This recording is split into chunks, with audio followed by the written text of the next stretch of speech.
17강입니다. 독립협회와 대한제국 서로 다른 근대국가를 상상하다 라는 제목이에요. 그러니까 근대국가로 나아가는 과정에서 지금 서로 다른 지향점을 갖고 있었다라는 얘기죠. 우리가 이 근대국가라고 하면 보통은 근대와 국가 사이에 근대 국민국가라는 말을 많이 합니다.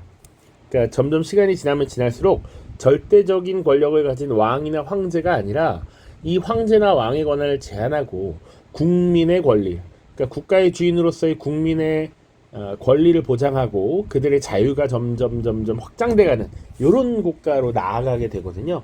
그런 걸 독립협회는 사실 지향했다라고 보시면 되고요. 대한제국은 사실은 황제권의 강화를 꿈꿨다라고 보시면 됩니다. 자, 그래서 지난 시간까지 다룬 거 간단하게 복습을 좀 해볼 겁니다. 되게 내용이 많아서 빠르게 읽는 수준으로 넘어갈 수도 있는데 잘 떠올리시면 돼요. 지난 두 강의 동안 동학농민운동과 갑오개혁이라고 하는 주제를 다뤘습니다. 그래서 동학농민운동 1894년을 기준으로 해서 잘 기억하셔야 됩니다. 첫 번째, 고부군수 조병갑의 횡포, 이런 수탈에 대한 반발로 일어났던 고부농민봉기 1월달에 있었고요. 자, 이 고부농민봉기가 결국 조병갑이 도망가고 새로운 군수가 오면서 무마되는 듯 했습니다. 그런데 안핵사 이용태라고 하는 인물이 와서 농민들을 탄압함으로써 이런 썩어버린 정치, 이런 것들에 대한 반발로 1차 봉기가 결국 일어나게 되죠. 요게 3월입니다. 3월. 자, 이 1차 봉기 과정에서 농민군의 기세가 어마어마했습니다. 그래서 황토연 전투, 황룡촌 전투에서 각각 전라도 지역의 부대와 중앙군을 격파했고요. 그리고 전주성을 점령하기까지 했었죠. 시간 관계상 다 적지 않겠습니다. 자, 전라도의 핵심 지역인 전주를 뺏긴 조선 정부는 굉장히 당황했고요. 결국 청나라에게 도움을 요청했습니다. 그런데 청나라가 펜진 조약을 근거로 일본에 파병 사실을 통보했고 일본도 바로 다음날 군대를 파견을 했다라는 얘기였죠. 그렇게 청나라와 일본의 군대가 조선에 상륙했습니다. 자, 이건 아닌데 싶어서 빠르게 화해를 하고 정치개혁을 약속했던 것이 5월의 일이죠. 전주 화약입니다. 이후에 농민들은 각자 고향으로 돌아가서 해산했고요.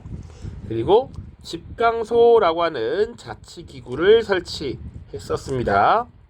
그리고 또 조선 정부는 중앙에 교정청이라고 하는 기구를 설치해서 개혁을 추진하려고 했어요.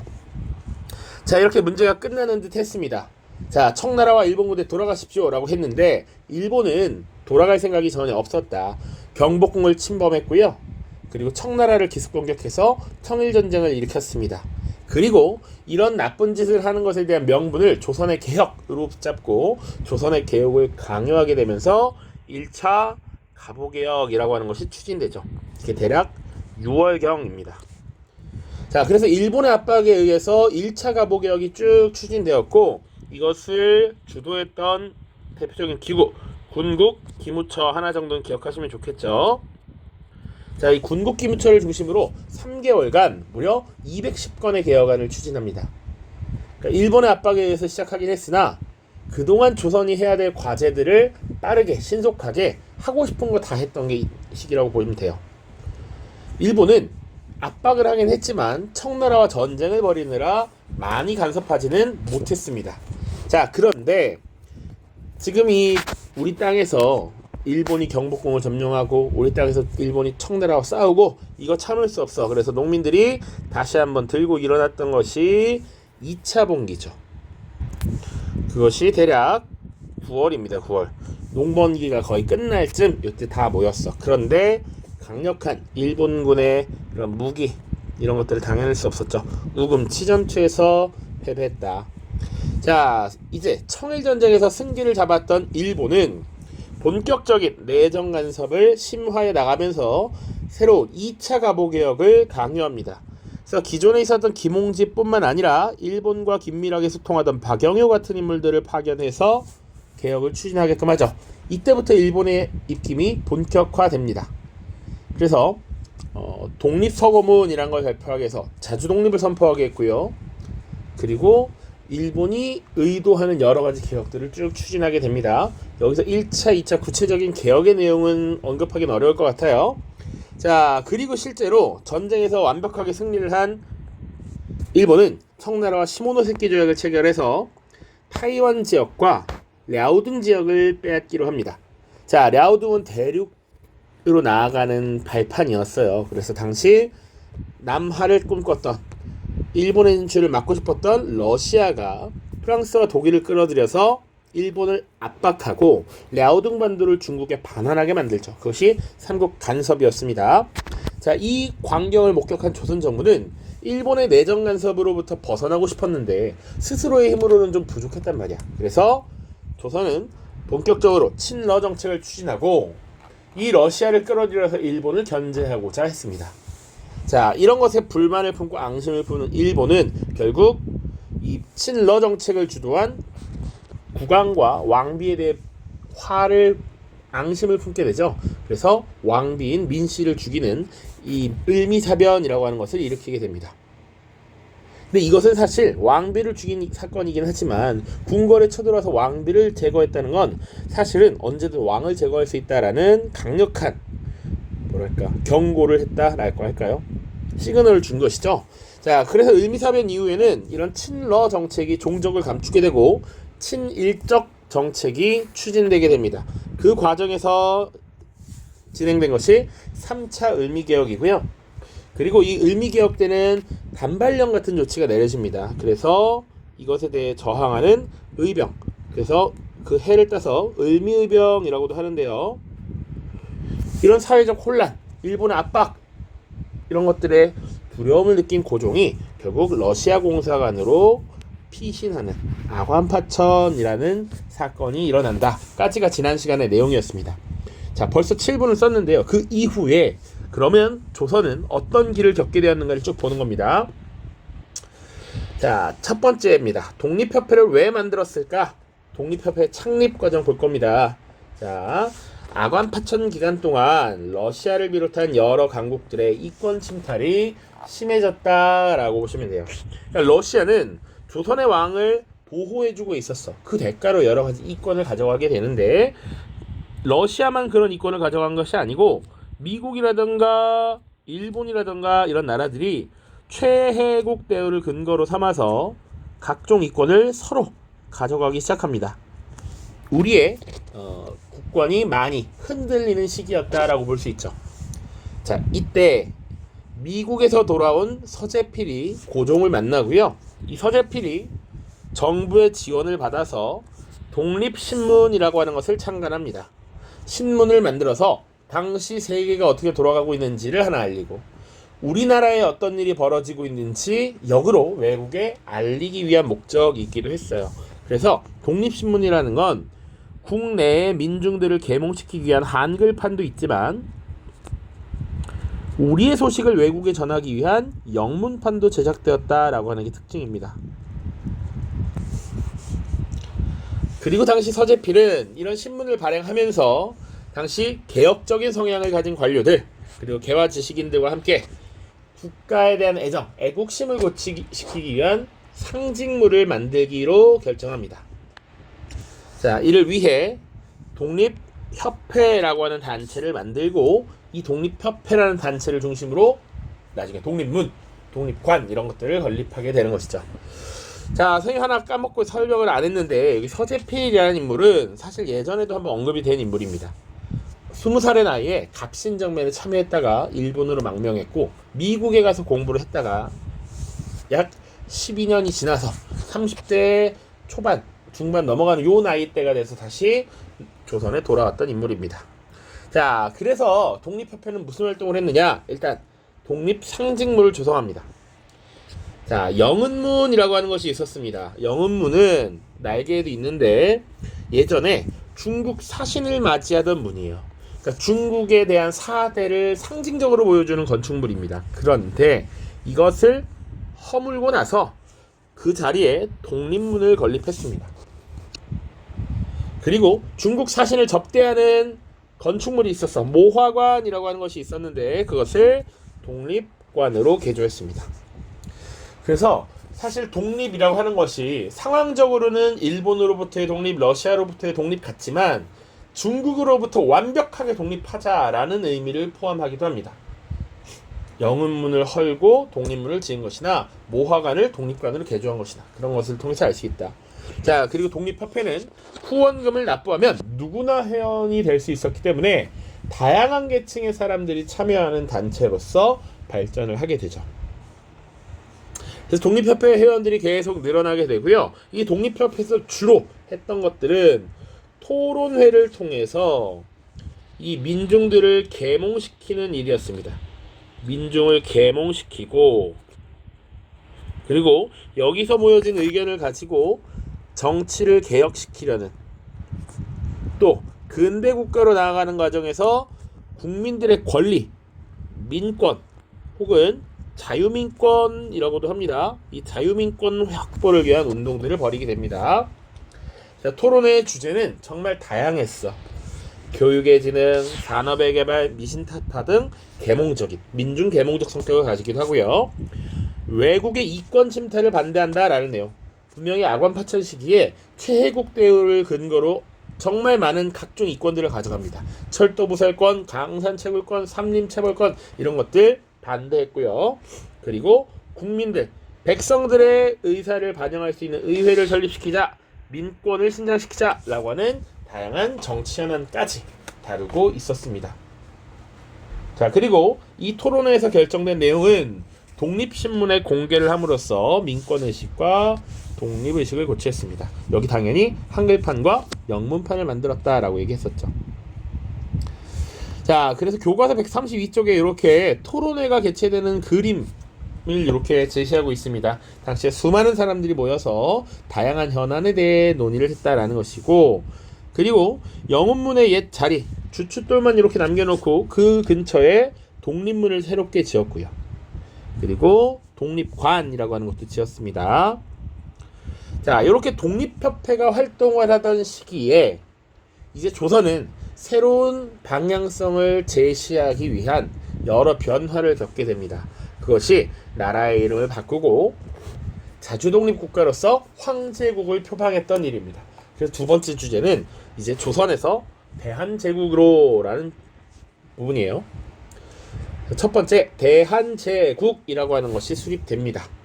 고종이 아관파천을 단행한 지 1년 만에 러시아 공사관에서 경운궁이라고 하는 궁궐로 환궁합니다. 이 경운궁은요, 오늘날의 덕수궁이라는 궁궐이에요. 여기가 사실은 외국 공사관과 가까웠기 때문에 혹시나 무슨 일이 있으면 또 외국에 의존하기 위함이었다라는 입장도 있습니다. 무튼 경운궁으로 돌아와서 이제 어엿한 황제국으로서 새로운 연호를 사용합니다. 광무라고 하는 연호를 사용했고요. 그리고 국호, 나라의 이름을 대한제국으로 선포했습니다. 그러면 어떻게 보면 일본의 압박을 받고 러시아에 의존하던 이 조선이 어떻게 이렇게 황제국을 선포할 수 있었느냐? 여러 가지 배경이 있는데, 하나는 일단 러시아와 일본 사이에 어느 정도 세력 균형이 이루어졌다라는 게 하나의 특징입니다. 분명히 일본의 압박이 있었는데 러시아에게 우리가 의탁함으로써 사실은 러시아와 일본이 오히려 팽팽하게 대립 구도를 가지고 있었고, 러시아와 일본은 한국에서 자신들이 더 많은 권리를 갖고 더 많은 이권을 갖기 위해서 오히려 조선에게 조금 뭐랄까요, 호의적인, 우호적인 이런 태도를 보이기도 했었습니다. 이런 상황이 있었기 때문에 사실은 조선이 과감한 선택을 할 수도 있었다. 그리고 우리 바로 직전에 다룬 독립협회라고 하는 단체가, 아니 자주국가로서 한 나라의 국왕이 외국 공사관에 숨어 있는다는 게 말이 되느냐라고 하면서 궁궐로 돌아오십시오, 국가의 위신을 챙기십시오라는 환궁 요구가 있었습니다. 그래서 지금 조선에서 대한제국으로 이렇게 새롭게 나아갈 수 있었다라는 얘기죠. 자, 그 이후에 대한제국의 행보를 쭉 보는 거야 중국과 새로운 외교관계를 수립합니다. 여러 나라들이 대한제국 선포에 대해서 공식적으로 인정을 하게 되면서 청나라는 더 이상 속국으로서 조선을 바라볼 수 없었다라는 얘기야. 그래서 대등한 국가와의 관계로서 청나라와 한청 통상조약이라는 것을 체결합니다. 그래서 기존의 조공측봉 관계 혹은 4대 관계를 벗어 던지고 동등한 주권국으로서 근대적 외교 관계를 수립했다라고 하는 것이고요. 자, 대한제국을 선포하는 과정에서 우리가 알아둬야 될 두 개의 건축물, 시설물이 있습니다. 바로 황궁우와 환구단인데요. 황궁우라는 건 조선을 건국한 태조와 천지신명의 위패를 모신 곳입니다. 천지신명이라는 건 하늘과 땅 그리고 우주의 조화를 관장하는 여러 가지 신과 영혼 이라고 생각하시면 됩니다. 그리고 환구단이라고 하는 것을 좀 더 기억해 주시면 좋은데, 황제가 하늘의 제사를 지내는 곳입니다. 그래서 고종이 대한제국을 선포하고 황제 즉위식을 이곳에서 거행합니다. 그래서 환구단, 황궁우 이런 거 기억해 보시면 좋을 것 같고요. 교과서 133쪽에 국호 대한은 어떻게 지정했는가 이렇게 나와 있습니다. 왕이 우리나라는 옛 사만의 땅을 아우른 것이니 국호를 대한이라고 하는 것이 적합하다. 그러니 심순택이 조선은 옛날에 중국이 기자를 조선 왕으로 봉했을 때의 칭호이니 당당한 황제의 나라로서는 옳지 않습니다 라고 아뢰었다. 그래서 대한이라고 나라 이름을 붙이고 황제가 다스리는 국가이기 때문에 제국이라고 한 것이죠. 자, 요거는 지도서에 있는 추가 자료이긴 한데요. 뒷부분만 좀 볼게요. 이달 12일에 대군주 폐하께서 조선 4기 이후 처음으로 대황제위에 나아가시고 그날부터는 조선이 다만 자주독립국뿐이 아니라 자주독립한 대황제국이 되었으니 라는 표현, 황제국으로서 나아갔다라는 겁니다. 자, 이 대한제국이 성립된 이후에 또 한국은 이제 어떤 모습을 보였는가 보시죠. 주로 독립협회 활동을 먼저 다루도록 하겠습니다. 자, 독립협회는 분명히 이전에도 토론회를 여러 차례 개최해서 여러가지 민중 계몽활동, 정치개혁운동, 자유민권운동을 벌였다라고 이야기했습니다. 자, 다수의 시민들이 모여서 열렸던 이런 토론회를 만민공동회라고 했어요. 그래서 독립협회가 만민공동회라고 하는 것을 개최했고요. 이렇게 공식적으로 만민공동회가 열렸을 때 러시아를 비롯한 열강의 이권 침탈을 규탄하는 이런 목소리를 많이 냈습니다.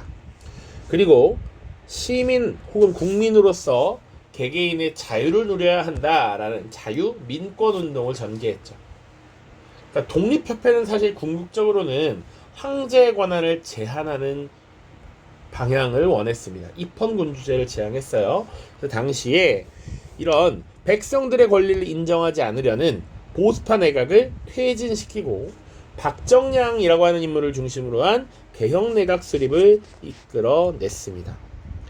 박정량도 여러 차례 이미 언급이 됐던 인물이긴 한데 예전에 조사수찰단으로 파견되기도 했고요. 그리고 이제 갑신정변 이후에 미국과 일본의 공사관을 설치하게 되는데 미국 공사로 처음 파견됐던 인물이기도 합니다. 자, 무튼 이렇게 독립협회가 지향하는 방향으로서 근대화 정책을 이끌어줄 만한, 그래도 개혁에 조금 더 호의적인 박정량 내각이 수립이 되면서 독립협회의 활동은 더욱더 탄력을 얻게 됩니다. 이들은 독립협회라고 하는 이 민간단체와 정부 관료들이 함께하는 관민공동회라고 하는 것을 개최를 하게 되고요. 여기서 정치개혁을 위한 건의사항 6가지를 합의를 봅니다. 그것을 헌의6조라고 하고, 이 헌의6조에는 궁극적으로 의회 기능을 수행하는 중추원이라고 하는 기구가 있어요. 새로운 중추원의 운영 계획을 발표하게 됩니다. 그래서 헌의6조 교과서 133쪽에도 있는 내용입니다. 외국인에게 의지하지 말고 국가, 관료와 민중들이 한마음으로 협력해서 전제황권을 견고하게 할 것. 자, 원래 독립협회는 궁극적으로 입헌군주제를 시행해서 황제나 왕의 권한을 제한하고 싶어 했습니다. 그런데 이런 움직임들이 계속 커지면 그들의 활동이 의심을 받아. 그래서 이렇게 1번 조항 같은 것을 합의하에 올렸다라고 보통 전해집니다. 두 번째, 외국인과 조약을 맺을 때 각부 대신 장관들과 중추원 의장이 합동 날인하지 않으면 시행하지 말 것. 중추원 의장의 도장도 함께 받아라 라는 거야. 근데 여기서 말하는 중추원은 항상 일종의 의회라고 생각하시면 됩니다. 그 의회의 동의를 얻어라 라는 얘기야. 자, 전국의 재정은 탁지부에서 모두 관리하며 다른 부서는 간섭할 수 없게 하고 예산과 결산은 인민에게 공포할 것. 4번 모든 중대죄인은 공판, 재판을 해서 피고가 자백한 뒤에 형을 집행할 것. 5번 책임관 임명은 주요 관직을 임명할 때는 황제가 정부의 자문을 구하고 과반수의 의견을 따를 것. 가보개혁 때 제정된 법령을 실천할 것. 요런 것들이 쭉 있습니다. 황제가 하고 싶은 걸 마음대로 하지 못하게끔 하려고 했다라는 분위기가 느껴지면 돼. 지금 정부의 자문해서 관리를 임명해라. 과반수의 동의를 얻어라 라는 얘기도 그런 맥락입니다. 그래서 헌의 6조라고 하는 건 독립협회와 정부 관료 박정량을 중심으로 한 내각이 함께 논의해서 황제에게 건의하는 6가지 내용을 채택한 것이고 이것을 고종이 승인하면서 일종의 의회적 성격을 가진 중추원 관제가 반포된다. 그래서 중추원 관제가 뭔지가 중요하기 때문에 밑에 3번의 내용이 나와 있습니다. 중추원은 계속 얘기하지만 의회랑 비슷한 거다라고 생각하시면 돼.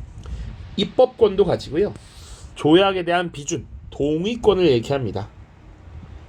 그리고 중추원은 어떻게 구성되느냐? 그러면 정부에서 추천하는 관선 25인, 독립협회에서 선출하는 민선 25인으로 구성됩니다.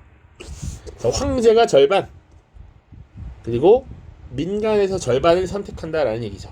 그래서 의회 기능을 수행하는 기관을 설립에 합의한 것이다 라는 점에서 큰 의미가 있습니다. 그래서 우리도 궁극적으로는 입헌군주제로 나아가는 방향이 지금 설정이 된 것이다 라는 거야. 그런데 실제로 운영되지 못하고 결국 독립협회가 해산되게 됩니다. 왜 그랬는지 보시죠.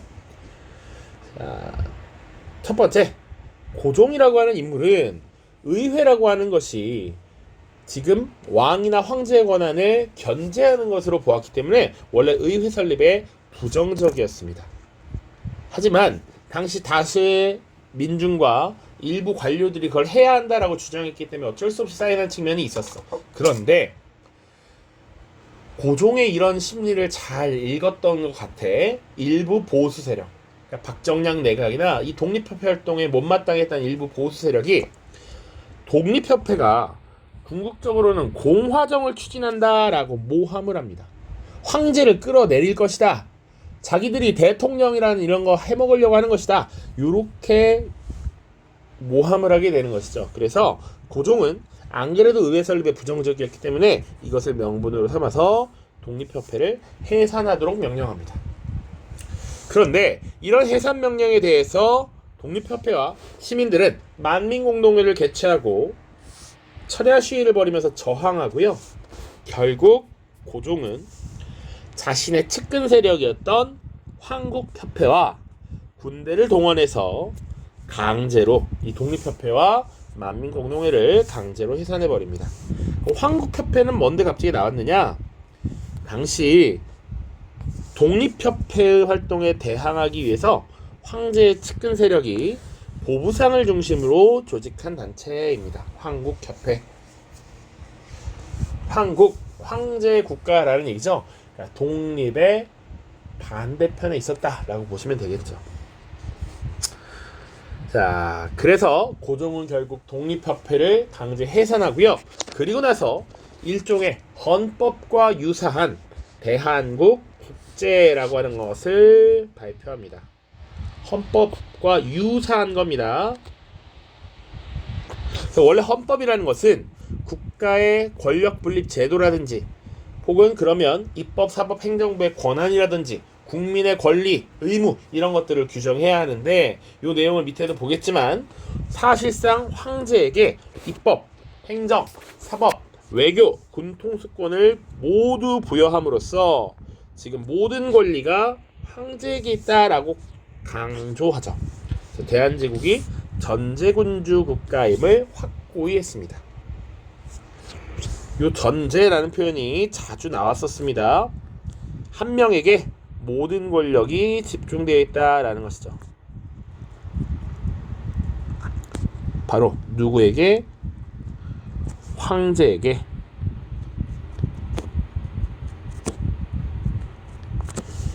그래서 대한국 국제 자료 보시면 1조 대한국은 세계 만국이 공인한 자주독립 제국이다. 황제국가이다. 대한제국의 정체는 500년 동안 전해내려왔고 앞으로 만세토록 불변할 전제정치이다. 황제 한 명이 모든 권한을 결정하고 행사한다. 대한국 대왕제는 무한한 군권을 누리고, 자, 여기서 말하는 군권은 임금으로서의 권리를 말합니다. 그리고 법률을 제정하고 반포와 집행을 명한다. 다양한 모든 권리가 지금 황제에게 집중되어 있다라는 얘기입니다. 자, 그래서 결국 독립협회가 해산된 이후에 대한제국은 황제국으로서 황제를 위한 근대화 정책을 추진하게 돼요. 그래서 당시 대한제국 시기에 추진된 여러 개혁을 보면 이 강이 마무리가 됩니다. 당시 고종 황제가 사용했던 연호가 광무였기 때문에 이 광무라고 하는 연호를 사용할 때 추진된 개혁 조치들을 광무개혁이라고 해요. 그래서 개혁의 방향은 구본신참의 원칙 아래에 황실이 직접 주도하는 근대화 정책이었습니다. 그럼 구본신참이 뭔지 나에게 11번만 보시죠. 구본, 옛 것을 근본으로 삼고 새로운 것을 참고한다 라는 뜻이에요. 기존의 전통적인 것을 버리지 않겠다라는 의지입니다. 그래서 과거 동도서기와 일부 유사하다라고 보시면 돼요. 자, 구체적인 내용 보시면 일단 군사력을 강화하기 위한 노력을 기울입니다.